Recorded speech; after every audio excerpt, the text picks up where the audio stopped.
इतवार को दोपहर 2 बजे के दौरान पुराने मुंबई पुणे हाईवे पर एक भयानक सड़क हादसा हुआ। हादसे के शिकार लोगों को इस बात की जरा भी भनक नहीं लगी होगी कि मृत्यु उन्हें इस तरह से अपने आगोश में ले लेगी।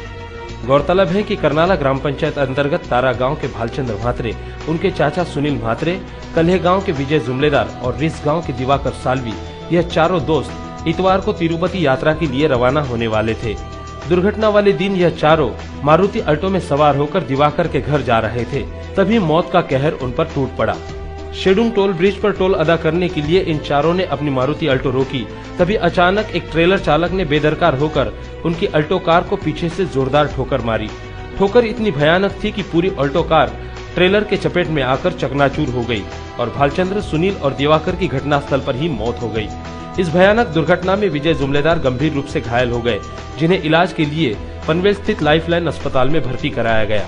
बताया जाता है कि ट्रेलर चालक शराब के नशे में धुत था, जिसकी वजह से उसने अपना नियंत्रण इस कदर खोया कि अल्टो कार को रौंदकर वो आगे जाकर पलटी हो गया। इस भयानक हादसे के बाद ट्रेलर चालक को गिरफ्तार कर लिया गया और मृतकों के शवों को पोस्टमार्टम के लिए पनवेल पालिका अस्पताल भेज दिया गया। इस दुर्घटना के विषय में नवीन पनवेल पुलिस थाने के वरिष्ठ पुलिस निरीक्षक श्री बाजारे ने हमारे प्रतिनिधि को जानकारी दी। तो काल शेड्यूल टोल नाका आहे आमच्या पोलिसच्या हद्दीत, जुना पुणे बॉम्बे एक्सप्रेस हायवे आहे।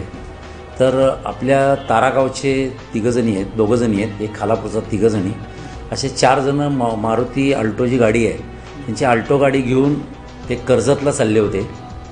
2:05 ॲक्सिडेंट झाला।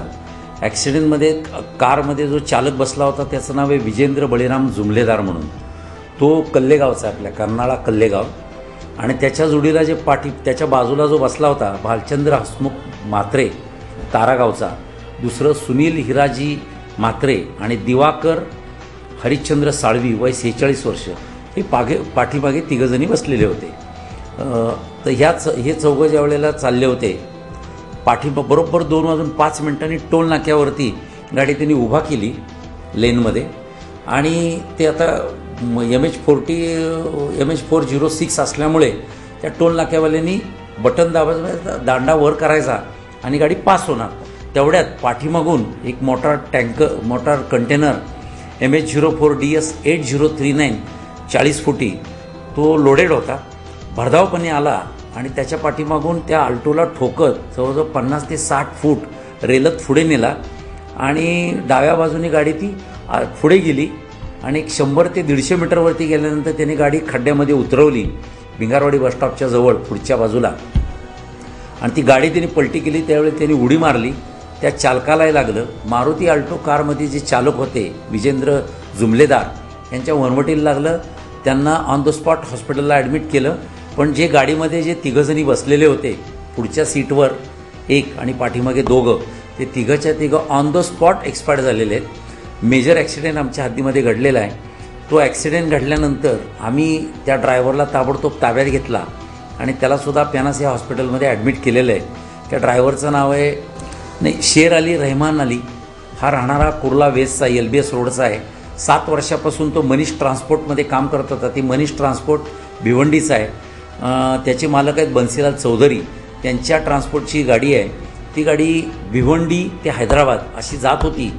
त्या गाडीमध्ये बजाजचं इलेक्ट्रॉनिक्सचं मटेरियल्स माल त्याच्यामध्ये भरलेला होता, 40 फुटी कंटेनरमध्ये गाडी लोड होती। ड्रायव्हरला ताब्यात घेतलेला आहे, त्याला आता त्याच्यावरती पहारा ठेवलेला आहे। जशी त्याची तब्येत व्यवस्थित होऊन तो येईल तसं त्याला अटक करण्यात येईल, पण त्याला आम्ही ताब्यात घेतलेला आहे। दुसरी गोष्ट, या गुन्ह्यामध्ये आम्ही गुन्हा घडल्यानंतर त्या शेड्यूल टोल नाक्याच्या परिसरामध्ये त्या नाक्यावरती स्पीड ब्रेकर कोणत्या ठिकाणी आणखी बसवले पाहिजेत की जेणेकरून येणारं स्पीड वाहनांचं कमी होईल, त्या दृष्टीने आम्ही आजच त्यांना सूचना दिलेल्या आहेत शेड्यूलच्या टोल नाक्याच्या अधिकाऱ्यांना। आणि वाहतुकीचे जे अधिकारी होते गायकवाड साहेब, ते पण त्या ठिकाणी हजर होते। आमचे DCP साहेब, ACP साहेब सगळ्यांनी त्या ठिकाणी व्हिजिट दिलेली आहे। पूर्ण पोलीस स्टेशनची टीम त्या ठिकाणी यांना मदत करत होती अपघात घडल्यानंतर। त्याचप्रमाणे तारागावामध्ये सुद्धा हा फार मोठा दुःखाचा सावट आलेला आहे। त्यामध्ये हा जो इन्सिडन्स आहे, हा इन्सिडन्स घडल्यानंतर वाहतूक चालकावरती म्हणजे मोटार कंटेनरचा जो चालक आहे त्याच्यावरती कसे कडक शासन न्यायालयामध्ये देईल, त्याप्रमाणे आम्ही कलम आजपर्यंत 304 लावत होते, पण आम्ही आता यामध्ये आम्हाला काही इव्हिडन्स मिळालेला आहे। तो एव्हिडन्स पुरावे घेऊन आम्ही त्याच्यामध्ये 304(2) हे सेक्शन लावून सत्र न्यायालयामध्ये हा गुन्हा दाखल करणार आहोत, म्हणजे वरिष्ठ न्यायालयामध्ये, आणि जास्तीत जास्त त्या चालकाला शिक्षा होईल. तसेच आणखी कोणाचा याच्यामध्ये निष्काळजीपणा येतो, ट्रान्सपोर्टर जे आहेत मनीष ट्रान्सपोर्ट, त्याच्यामध्ये कोणाचा निष्काळजीपणा याच्यामध्ये आहे, तसं काही निष्पन्न झालं तर त्यांच्यावर निश्चितपणे कडक कारवाई होऊन त्यांनाही अटक करण्यात येईल. या दृष्टीने आमचा तपास चालू आहे. बताया जाता है कि दुर्घटना होने के बाद करीबन 40 से 45 मिनट तक भालचंद्र, सुनील और दिवाकर घायल अवस्था में वहीं पड़े रहे. अगर समय के रहते उन्हें इलाज के लिए अस्पताल रवाना कर दिया होता तो शायद तीनों को बचाया जा सकता था. इस दुर्घटना के बाद एक बात सामने आई है कि हर टोल स्टेशन पर अब एम्बुलेंस होना भी लाजमी है. कैमरा पर्सन लक्ष्मीकांत ठाकुर के साथ कर्नाला टीवी के लिए हरीश मोकल की रिपोर्ट.